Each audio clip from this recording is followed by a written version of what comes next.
Aujourd'hui, je vais dire quelque chose qui risque de déranger certaines personnes. Il y a un problème en Afrique, un problème silencieux, un problème qui tue des rêves avant même qu'ils naissent. Ce problème, c'est qu'on a commencé à confondre un entrepreneur avec quelqu'un qui a simplement réussi de l'argent. Oui, je l'ai dit parce qu'aujourd'hui, certains montent sur des podiums, prennent un micro et disent aux jeunes, l'entrepreneuriat demande beaucoup d'argent. Tu ne peux pas commencer sans financement. Tu dois attendre un investisseur. Tu dois attendre une aide. Tu dois attendre un programme. Attendre, toujours attendre. Et pendant qu'on apprend aux jeunes à attendre, les rêves vieillissent. Je suis Benjamin Boyan Benji, coach en développement personnel.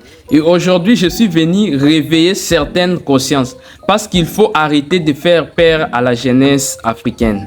Comprends-moi bien, recevoir un financement n'est pas mauvais, une aide n'est pas mauvaise, le soutien n'est pas mauvais. Les problèmes commencent quand on transforme cela en règle universelle.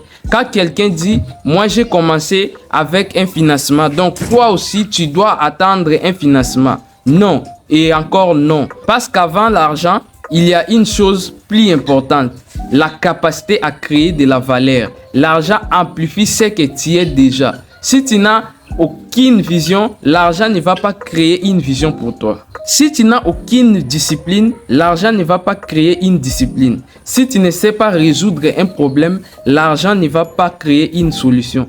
L'argent accélère seulement ce qui existe déjà. Maintenant, écoute ceci attentivement. Le preneur demande qui va m'aider. L'entrepreneur demande quel problème puis-je résoudre. Le preneur attend une opportunité. L'entrepreneur crée une opportunité. Le preneur regarde ce qui lui manque. L'entrepreneur regarde ce qu'il possède déjà. Le preneur dit, je n'ai pas assez. L'entrepreneur dit, je vais commencer avec ce que j'ai. Voilà la différence. Parce qu'un entrepreneur n'est pas défini d'abord par son portefeuille. Il est défini par son état d'esprit. Combien de jeunes africains ont enterré leur idée parce qu'ils ont attendu sans argent, oubli. Combien ils avaient une idée, ils avaient une énergie, ils avaient une volonté. Mais quelqu'un est arrivé avec un discours qui a mis une prison dans leur tête et ils ont abandonné. Regardez autour de vous. Combien d'entreprises aujourd'hui ont commencé dans une chambre avec un téléphone, avec un petit service, avec une compétence, avec une simple idée. Parce que tout ne commence pas seulement avec des millions d'argent, non. Certaines choses commencent avec une décision. Tu dois prendre une décision. Je vais provoquer un peu maintenant. Oui. Certains disent, si j'avais seulement 10 000 $, si j'avais seulement 5 000 $, ma vie changerait. Vraiment, t'es sûr?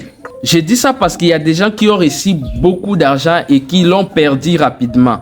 Pourquoi? Parce que le problème n'était pas l'argent. Le problème était le niveau de préparation. Si tu donnes une voiture de course à quelqu'un qui ne sait pas conduire, tu n'as pas créé un champion.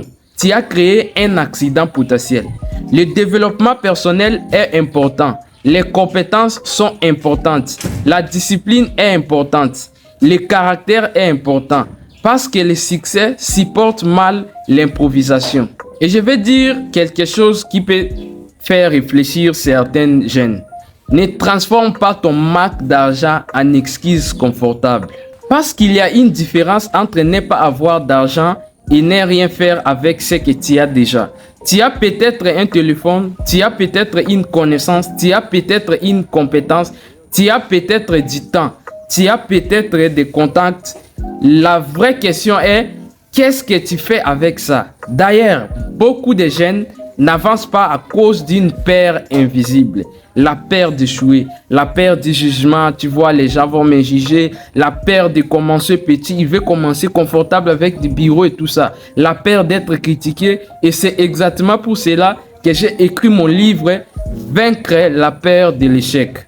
Dans ce livre, je montre comment casser les limites mentales qui empêchent les gens, les jeunes, la population, l'Africain de passer à l'action et comment développer un état d'esprit de bâtisseur. Le lien est toujours dans la description. Va dans la description, le lien de mon livre est là-bas. Votre livre Vaincre la peur de l'échec. Je vais finir avec une question brutale. Si on enlevait l'argent aujourd'hui à certaines qui se proclament des entrepreneurs que vous admirez aujourd'hui, est-ce qu'ils seraient encore capables de reconstruire quelque chose? Parce qu'un vrai entrepreneur ne porte pas son entreprise dans son compte bancaire. Il la porte dans son cerveau, il la porte dans sa discipline, il la porte dans sa manière de penser. L'Afrique n'a pas besoin d'une jeunesse qui attend constamment qu'on lui ouvre une porte. Elle a besoin d'une jeunesse qui apprend à construire des portes. Je suis Benjamin Boyan, Benji, coach en développement personnel et auteur du livre Vaincre la peur de l'échec. Si cette vidéo t'a réveillé, écris dans les commentaires. Je commence avec ce que j'ai. Abonne-toi, partage cette vidéo à quelqu'un. Ça pourrait aussi l'aider et rappelle-toi, ne laisse personne transformer ton manque actuel en condamnation définitive. À bientôt pour une prochaine vidéo. Abonne-toi et active la cloche de notification. Nous sommes une communauté. C'était toujours votre frère Benjamin Boyan. Benji!